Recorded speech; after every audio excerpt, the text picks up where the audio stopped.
हरे कृष्णा। ओम नमः शिवाय। कल हमने कथा में बात करी थी कि किस प्रकार से नागेश्वर ज्योतिर्लिंग की स्थापना हुई।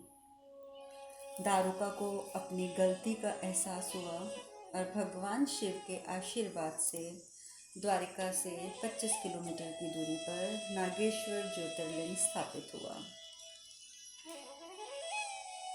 माता पार्वती को महादेव ने ये भी समझाया कि तुम्हारा वरदान देना आवश्यक था, क्योंकि यदि तुम वरदान ना देती तो परिश्रम और भक्ति के बीच का विवाद कभी उत्पन्न ना होता और लोगों को ये सीख कैसे मिलती। सो ये तो नियति में पहले ही तय था, निश्चित था कि तुमने ये वरदान देना ही है, इसलिए तुम चिंता मत करो। दूसरी ओर हमने ये भी बात करी थी कि गणेश जी हैं वो राजा आयु के महल तक पहुंच गए, किस प्रकार से सैनिकों को उन्होंने गिरा दिया और राजा आयु और उनकी धर्म पत्नी ने उनसे क्षमा याचना की। अब जब क्षमा करने की तो उन्होंने बात ही मना कर दी। उन्होंने कहा आप मुझसे बड़े हैं, आप मुझसे क्षमा ना मांगें। क्षमा की बात तो नहीं थी, पर राजा आयु ने जब ये कहा कि आप हमारे महल में चलिए, हमारा आतिथ्य स्वीकार कीजिए, और महारानी ने अनेकों व्यंजन और बहुत कुछ गणेश जी के सम्मुख जब प्रस्तुत किया तो गणेश जी ने ये कहकर अस्वीकार कर दिया कि हम आपका आतिथ्य स्वीकार नहीं कर सकते। राजा आयु बोलते हैं इसका अर्थ तो ये हुआ कि आपने हमें क्षमा नहीं किया। गणेश जी कहते हैं कदापि नहीं।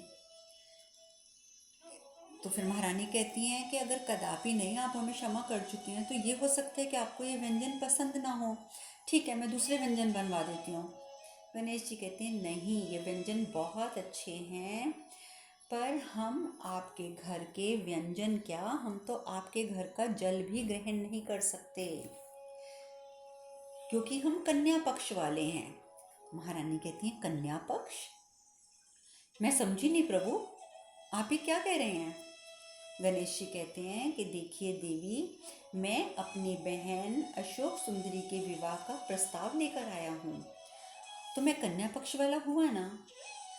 और मेरी माँ ने जब मेरी बहन को जन्म दिया था तो भी उन्होंने ये निश्चित कर दिया था कि मेरी बहन का विवाह नहुष के साथ होगा, और ये पूर्व निर्धारित है। परिणाम स्वरूप मेरी दीदी नहुष को प्राप्त करने के लिए कठिन तपस्या कर रही है, और मेरा उद्देश्य है कि मैं दीदी की तपस्या को पूर्ण करवाऊं, और दीदी की तपस्या पूर्ण तभी होगी जब आप ये विवाह स्वीकार कर लेंगे, तो दीदी को नहुष की प्राप्ति हो जाएगी और फिर दीदी मेरे साथ कैलाश चल पड़ेंगी। अब मैंने वचन जो दिया है माँ को, तो वचन तो मुझे पूरा करना है ना। तो इसीलिए मैं महादेव और माता पार्वती पुत्र गणेश आपसे अपनी बहन के लिए आपके पुत्र का हाथ मांगता हूँ।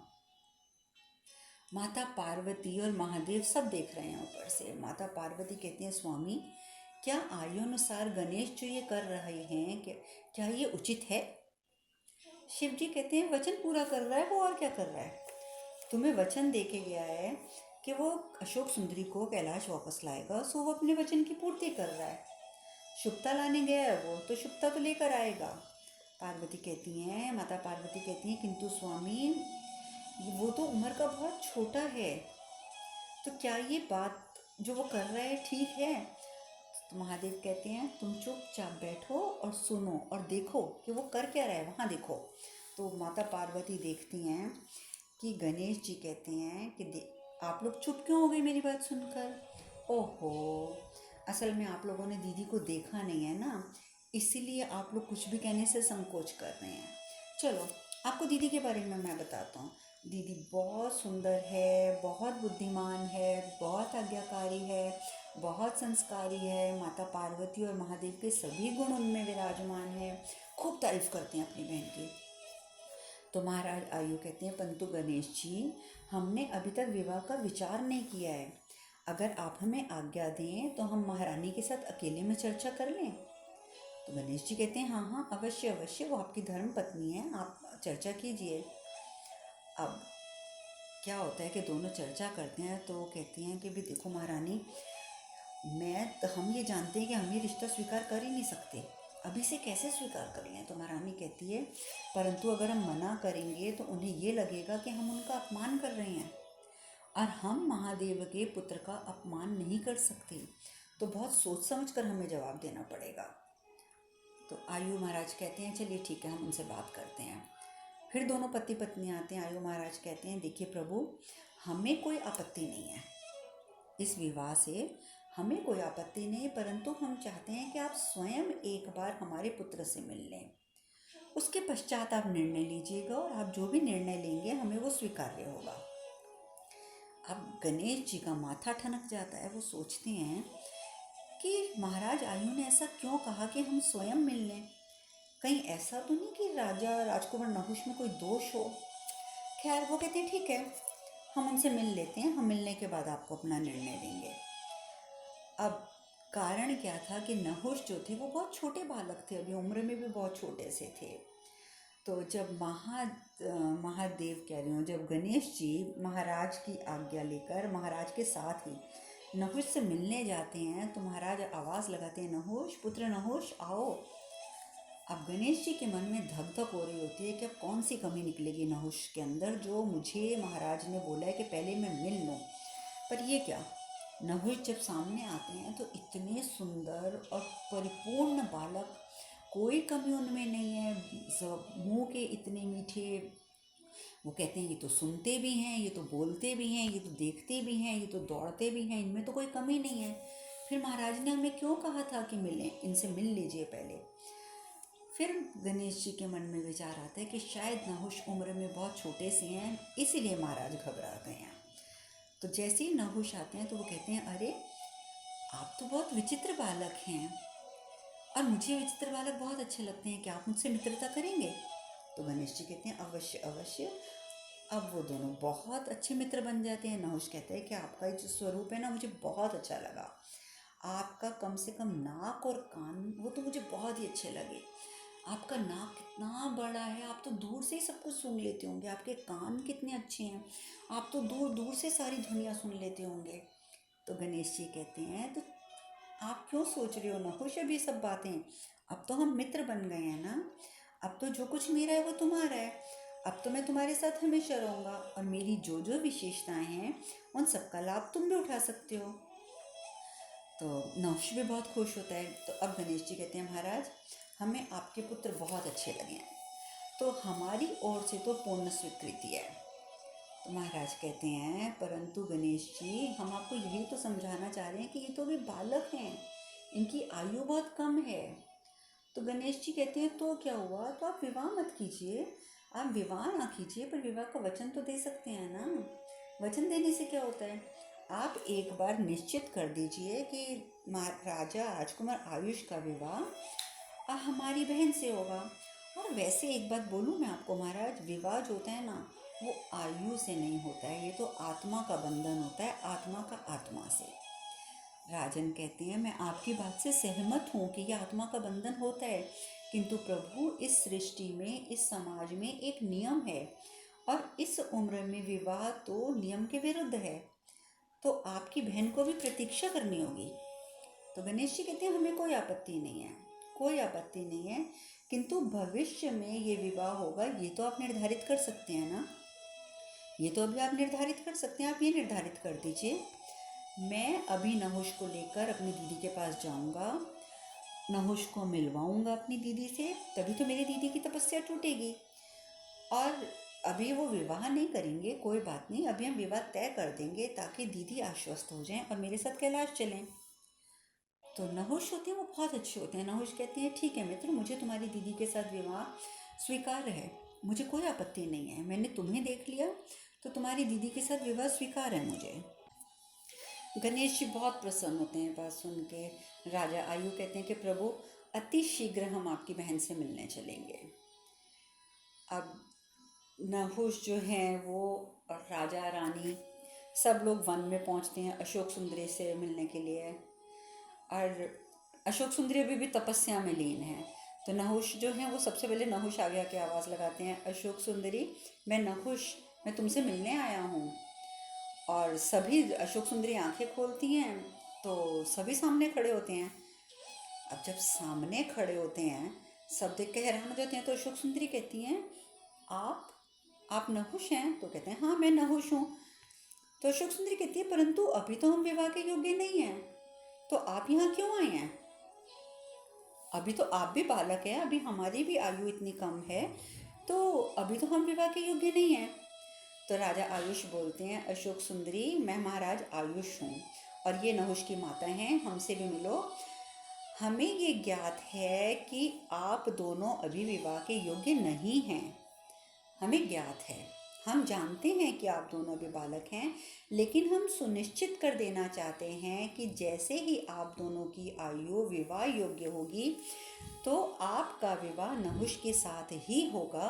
मैं ये वचन देना चाहता हूँ और ये वचन देने ही मैं यहाँ आया हूँ अपने पुत्र को लेकर। तो अशोक सुंदरी कहती हैं कि हम तो वर्षों से तपस्या कर रहे हैं, तो आज अचानक ऐसा क्या हो गया कि आप लोगों को यहाँ आना पड़ा? अचानक ही नहुष को लेकर के हमारी तपस्या पूर्ण हो गई, हम तो सब वर्षों से तपस्या कर रहे थे, तो आज ऐसा क्या कारण हो गया? तो महाराज आयु जो होते हैं वो कहते हैं शुभ कारण है, शुभ कारण है अशोक सुंदरी। आपके विघ्नकर्ता भाई ने यही चाहा है कि आप दोनों के विवाह में कोई बाधा ना हो, और उन्होंने ही आपके बारे में हमें बताया है। तो अशोक सुंदरी बड़ी खुश होती है, कहती है हमारे कार्तिक भैया ने, क्या वो आ गए अपने युद्ध अभियान से? महाराज आयु कहते हैं नहीं अशोक सुंदरी, आपके वनगमन के बाद आपकी माता पार्वती ने एक और पुत्र को उत्पन्न किया जो गणेश के नाम से प्रसिद्ध है, और तुमसे मिलने को तुम्हारा ये भाई इतना आतुर था और तुम्हारी तपस्या को वो शीघ्र से शीघ्र पूर्ण करवाना चाहता था, इसीलिए वो हमें यहाँ पर लेकर आया है। अशोक सुंदरी बड़ी हैरान होती हैं क्योंकि उन्हें तो सूचना ही नहीं है कि एक और भाई उनका उत्पन्न हो चुका है। तो नहुष कहते हैं आओ सखा, और अपने पीछे से गणेश जी को सामने लेकर आते हैं। दोनों भाई बहन बहुत खुश होते हैं, मिलते हैं। तो अब जब सब मिल लेते हैं, सब लोग शादी पक्की करके विवाह का प्रस्ताव निश्चित करके प्रस्थान कर लेते हैं। तो गणेश जी कहते हैं कि अशोक सुंदरी को कि दीदी अब कैलाश चलो, क्योंकि माँ और पिताजी आपसे मिलने के लिए बहुत आतुर हैं, और अब तो यही है कि हमें जल्दी से जल्दी कैलाश पहुंचना चाहिए। अशोक सुंदरी कहती हैं ठीक है, तपस्या तो हम सच में नहुष के लिए ही कर रहे थे, जब हमें नहुष की प्राप्ति हो ही गई है तो हम आपके साथ अब कैलाश चलते हैं। इधर तो ये दोनों भाई बहन कैलाश जाने को तैयार हो गए, उधर दूसरी और अचानक भगवान शिव कहते हैं पार्वती मुझे अभी जाना होगा, मुझे अभी जाना होगा, क्योंकि एक भक्त जो मेरी बहुत भक्ति कर रहा है और उसकी भक्ति चरम सीमा पे पहुंच रही है, मैं उसकी एक परीक्षा लेना चाहता हूँ। और मेरे मन में ये बात अभी आई है कि मैं उस भक्त की अभी परीक्षा लूँ, मैं परीक्षा लेने जा रहा हूँ। और भगवान शिव वहाँ से प्रस्थान करते हैं और वो अघोरी के रूप में अपने उस भक्त के पास पहुँच जाते हैं, अपने भक्त के समक्ष पहुँच जाते हैं। जाकर देखते हैं कि वहाँ पर दोनों भक्त उनके, यानी कि दोनों पति पत्नी होते हैं, वो दोनों बैठे हुए हैं और लगातार ओम नमः शिवाय ओम नमः शिवाय ओम नमः शिवाय का जाप कर रहे हैं। तो अघोरी के रूप में महादेव वहाँ पहुँचते हैं और बोलते हैं जय हो। तो जो उनका भक्त होता है वो कहता है कि देव आपको थोड़ी प्रतीक्षा करनी होगी, हम आपको भी भिक्षा नहीं दे सकते हैं क्योंकि हम अभी पूजा कर रहे हैं, हम भिक्षा आपको देंगे ज़रूर लेकिन पूजा के बाद देंगे। तो महादेव जो अघोरी के रूप में होते हैं वो कहते हैं कि भिक्षा की अपेक्षा नहीं है मुझे, मैं कई वर्षों से निरंतर यात्रा करता रहा हूँ और अब मैं बहुत थक गया हूँ और मैं एक क्षण के लिए कभी बैठा भी नहीं हूँ, और लेकिन अब मुझे ऐसा एहसास हो रहा है कि मैं अब और नहीं चल सकता। तो आपकी कुटिया मैंने देखी, तो मैं चाहता हूँ कि क्या आपकी कुटिया के परिसर में मुझे एक रात बिताने के लिए स्थान मिल जाएगा, सिर्फ एक रात के लिए। तो वो जो भक्त होता है वो कहता है किंतु देव कुटिया तो बहुत छोटी है। तो वो कहते हैं कि छोटी हुई तो क्या हुआ, आपको मैं बता दूं ये भक्त जो है इस जन्म में इनका नाम आहुक है और इनकी धर्म पत्नी का नाम आहुका है। तो जो भक्त आहुक होते हैं वो कहते हैं कि देव, कुटिया तो बहुत छोटी है, आप इसमें कैसे विश्राम कर पाएंगे। पत्नी कहती है, स्वामी एक रात्रि की तो बात है, तो इसलिए क्या फ़र्क पड़ता है, हम इनको कुटिया में विश्राम करने देंगे और हम दोनों बाहर विश्राम कर लेंगे। तो अपनी धर्मपत्नी की जब ये बात सुनता है आहुक, तो वो कह देता है, ठीक है, जब तुम्हारी यही मंशा है, तुम्हारी यही इच्छा है आहुक का, तो ठीक है, ये यहीं पे विश्राम कर लें। और इस प्रकार से महादेव, जो कि एक भिक्षु के रूप में वहाँ पर आए थे, अघोरी के रूप में वहाँ पर आए थे, वो उस कुटिया में रात को विश्राम करने की अनुमति लेकर वहीं बैठ जाते हैं। और जब आहुका और आहुक अनुमति दे देते हैं कि आप हमारी कुटिया में विश्राम कीजिए, ये शैया है, आप इस पर सो जाइए और हम बाहर बैठेंगे, और हम बाहर बैठकर ही रात भर, हमने वैसे भी जाप करना है तो हम रात भर जाप करेंगे, और हम आपको वचन देते हैं कि जब तक आपकी निद्रा स्वयं नहीं टूटेगी हम उसमें बाधा उत्पन्न नहीं होने देंगे। और इस प्रकार से आहुक ने ये वचन दे दिया महादेव को कि जब तक स्वयं आपकी निद्रा नहीं टूटेगी हम उसमें बाधा नहीं डालेंगे। अब दोनों बाहर बैठ के पहले अपना जाप करते रहते हैं, उसके बाद बाहर ही सो जाते हैं, और कुटिया के अंदर महादेव सो जाते हैं। उसी समय एक बड़ा सा सांप आ जाता है। अब आहुक जो होता है उसकी निद्रा खुल जाती है, वो सांप को देखता है तो कहता है कि अब अगर मैं शोर मचाता हूँ तो ये तो बड़ा ही मुसीबत हो जाएगी, क्योंकि मैंने तो वचन दिया है अपने अतिथि को कि मैं आपकी निद्रा भंग नहीं होने दूंगा, तो शोर तो मैं मचा नहीं सकता। तो इससे अच्छा तो ये है कि मैं चुपचाप जो है ना, इससे अच्छा तो मैं इसके ऊपर चुपचाप घात कर देता हूँ। और ये कहकर वो जैसे ही अपने हाथ से ही घात करते हैं उस सांप को डराने के लिए, वो सांप उनके हाथ पर डस लेता है। और वो इतना जहरीला सांप होता है कि उनके शरीर में, आहुक के शरीर में जहर फैलने लग जाता है, पूरा शरीर नीला पड़ जाता है। लेकिन वो अपने मुंह के ऊपर हाथ रखकर बिल्कुल कराहते भी नहीं हैं कि कहीं अगर उनकी धर्मपत्नी जाग गई, आहुका जाग गई, तो वो शोर मचा देगी, शोर मचेगा, लोग इकट्ठे होंगे, अतिथि की निद्रा भंग हो जाएगी, मेरा वचन टूट जाएगा। बस ये सब कुछ सोचते हुए वो मुंह पर हाथ रखकर उस दर्द को सहते रहते हैं, और इसी दर्द को सहते सहते उनकी मृत्यु हो जाती है। जैसे ही आहुका की सुबह नींद खुलती है तो देखती है कि उनके पति तो शरीर नीला पड़ा हुआ और एक कोने में गिरे पड़े हैं। तो वो एकदम रोने बैठ जाती है, पर वो भी शोर नहीं मचाती, धीरे धीरे अपने मुंह पे हाथ रखकर रोती रहती है कि अतिथि की कहीं नींद भंग ना हो जाए, मेरे पति ने तो वचन दिया था। उसी समय भगवान शिव बाहर आ जाते हैं। वो कहते हैं, क्या हुआ तुम्हारे पति को? तो आहुका बोलती है कि रात को कोई जहरीला सर्प यहाँ आ गया था और उसने मेरे पति को काट लिया है, जिस वजह से इनकी मृत्यु हो गई है। तो भगवान शिव जो अघोरी के रूप में होते हैं वो कहते हैं कि मेरी निद्रा में विघ्न ना हो, इसलिए इसने विलाप नहीं किया, मौन रह के ये पीड़ा सहता रहा और उसने अपने प्राण त्याग दिए मेरे कारण। तो आहुका कहती है कि देव आप दुखी ना हो, आप दुखी ना हो देव, यदि मैंने दुखी मन से आपको यानी कि अपने अतिथि को घर से विदा किया तो मुझे व मेरे पति को महापाप लगेगा। संभवतः मेरे पति के भाग्य में अतिथि सत्कार में प्राण त्यागना लिखा था, सो उन्होंने अपने प्राण त्याग दिए। मेरी आपसे प्रार्थना है कि आप कोई दुख, कोई ग्लानि मन में ना रखें। मैं आदर सत्कार के साथ आपको यहाँ से विदा करना चाहती हूँ, और आपको विदा करने के पश्चात मैं अपने इस शरीर का त्याग करना चाहती हूँ। तो महादेव कहते हैं कि क्यों, तुम शरीर का त्याग तुम क्यों करना चाहती हो? तुम तो स्वयं महादेव की पूजा कर रही थी, क्या तुम्हें उनके दर्शन नहीं करने हैं? आहुका कहती है, अवश्य करने हैं, मैं अवश्य दर्शन करने चाहती हूँ, लेकिन अपने पति के साथ।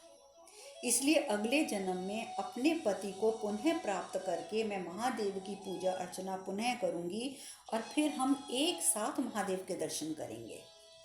ये बात सुनकर महादेव अपने वास्तविक रूप में आ जाते हैं, और महादेव कहते हैं, जैसे ही वो कहती हैं कि महादेव आप, वो भी हैरान हो रही होती हैं।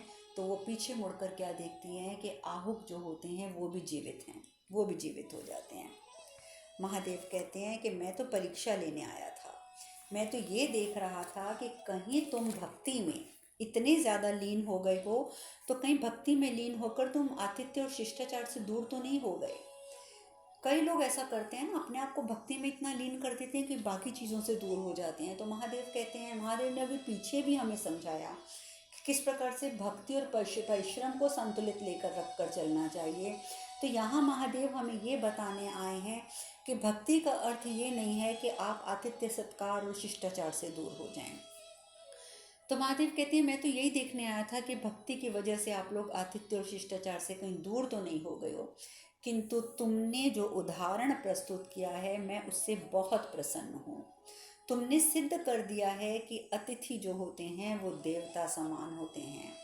मैं तुम्हें वरदान देता हूँ, तुम दोनों को मैं वरदान देता हूँ कि अगले जन्म में तुम राजा नल बनोगे और तुम दमयंती के रूप में जन्म लोगी। तुम दोनों राजा रानी बनोगे। तुम्हारे जो इतने पुण्य एकत्र हो गए हैं मेरी भक्ति करके, अगला जन्म तुम दोनों को राजा रानी का मिलेगा। तुम नल और दमयंती बनोगे। तुम आपस में बहुत प्रेम करोगे और तुम दोनों का मिलन एक हंस के माध्यम से होगा। और इस प्रकार से आहुक और आहुका को नल दमयंती के रूप में जन्म लेने का आशीर्वाद देकर महादेव वहाँ से प्रस्थान करते हैं। उधर गणेश जी और अशोक सुंदरी वो भी कैलाश की ओर चल पड़ते हैं। गणेश जी सारी घटना बताते हैं अशोक सुंदरी को कि किस प्रकार माता ने मुझे कहा कि मैं उनके द्वारपाल बनकर वहाँ खड़ा हो जाऊँ, किसी को जाह्नवी सरोवर की ओर आने ना दूँ, और किस प्रकार से मैं अहंकार में लिप्त हो गया था कि मैंने अपने पिताजी का भी अपमान कर दिया, देवों का, ऋषियों का, सबका अपमान किया। और इसीलिए ही महादेव ने अहंकार से भरे हुए मेरे मल बुद्धि वाले शीश को काट दिया और मुझे ज्ञान से परिपूर्ण ये सिर लगा दिया। और इस तरीके से बहुत सारी घटना जो घटती है वो गणेश जी अशोक सुंदरी को बताते हैं। उधर सबको उम्मीद होती है कि गणेश जी लेकर आएंगे अशोक सुंदरी को। तो गणप्रेत ऊंचे ऊंचे वृक्षों पे खड़े होकर देखते हैं कि कब आ रहे हैं, कब आ रहे हैं। अचानक उन्हें पता चल जाता है, दिख जाते हैं कि दोनों भाई बहन कैलाश की सीमा में आ गए हैं। सब खुश हो जाते हैं, पूरे कैलाश को सजा देते हैं कि आ गए आ गए आ गए, दोनों भाई बहन आ गए। और जैसे दोनों भाई बहन कैलाश में महादेव और माता पार्वती के समक्ष आते हैं तो सबसे पहले गणेश जी कहते हैं, मैंने वचन दिया था ना माँ, मैं दीदी को लेकर आऊँगा। माता पार्वती कहती हैं, हाँ पुत्र हाँ, तुमने मुझे वचन दिया था और तुमने अपना वचन पूर्ण भी किया। माता दोनों को हृदय से लगा लेती हैं, कहती हैं कि संतान की तपस्या जो होती है वो माता पिता की तपस्या बन जाती है। भगवान शिव कहते हैं, और तुम्हारे कैलाश आगमन से ये स्पष्ट होता है पुत्री कि तुम्हारी तपस्या सफल हुई है। अशोक सुंदरी कहते हैं, पिताजी सभी व्यक्ति अपने सांसारिक जीवन में अपने जीवन के अंत में तपस्या करने जाते हैं, परंतु पिताजी हमने ये सीखा है कि यदि वो पहले तपस्या करें और उसके पश्चात अपना जीवन सांसारिक जीवन आरंभ करें तो उनका जीवन स्तर जो होगा वो बहुत उच्च स्तर का होगा। और अब हम भी सांसारिक जीवन जीने हेतु तत्पर हैं, जीवन से जुड़ने हेतु तत्पर हैं। और देखिए माता पार्वती की संतान माता पार्वती ने भी अपने युवावस्था में, उन्होंने तो बाल्यावस्था में खैर बहुत पूजा पाठ करे थे, और युवावस्था में पहुंचकर तो माता पार्वती ने घोर तपस्या करी थी। और उन्हीं की पुत्री अशोक सुंदरी ने अपनी बाल्यावस्था में घोर तपस्या करी, और घोर तपस्या करने के पश्चात जो वो सीखी, जो उन्हें शिक्षा प्राप्त हुई, वही शिक्षा अशोक सुंदरी हमें देती हैं कि हर व्यक्ति को अपने बुढ़ापे में नहीं, अगर तपस्या करनी है तो अपने बाल्यकाल में, अपने युवा काल में कर लो, ताकि आप जब सांसारिक जीवन से जुड़ो तो वो उच्च स्तर का जीवन हो। बुढ़ापे में जाकर तपस्या करने का कोई फल नहीं मिलता, क्योंकि बासे फूल तो भगवान को भी अर्पित नहीं किए जाते हैं, और बुढ़ापे में तो हमारा शरीर जो होता है वो बासा हो चुका होता है। वो हम क्या भगवान को समर्पित करते हैं? समर्पित करना है तो ताज़ा फल, ताज़ा फूल हम जैसे भगवान को समर्पित करते हैं, अपनी शुद्ध आत्मा को, अपने इस स्वस्थ शरीर को भगवान को समर्पित कर कर अगर आप तपस्या करेंगे तो कल को आपको एक उच्च स्तरीय जीवन की प्राप्ति होगी, जिसमें कोई दोष नहीं होगा, कोई कलुषित भावना नहीं होगी, कोई अहंकार नहीं होगा, कोई द्वेष नहीं होगा। इसीलिए अपने बच्चों को आदत डालिए कि बचपन से ही पूजा पाठ कैसे किया जाता है, ताकि उनका जीवन एक उच्च स्तर का जीवन बन सके। और आप जानते हैं कि अगर बच्चों को बचपन से इस प्रकार संस्कारी बना दिया जाता है तो वो बच्चों के डिवोर्सेस नहीं होते। जैसे आजकल आप हर दूसरे बच्चे को सुनेंगे कि शादी के कुछ समय के बाद वो तलाक ले रहे हैं। नहीं, तब ये नौबत ही नहीं आती, क्योंकि संस्कारी बच्चे दूसरे संस्कारी बच्चों से जुड़ते जाते हैं, संस्कार बढ़ते जाते हैं और जितनी भी कलुषित भावनाएं हैं वो सब समाप्त हो जाती हैं। तो इन सब बातों पर आप सब भी विचार अवश्य करिएगा। अब हम कथा में यहीं विश्राम लेते हैं। हरे कृष्ण कृष्ण कृष्ण हरे हरे, हरे राम राम राम हरे हरे। आप सब खुश रहें, सुखी रहें, स्वस्थ रहें। हरे कृष्णा। ओम नमः शिवाय, ओम नमः शिवाय, ओम नमः शिवाय, ओम नमः शिवाय।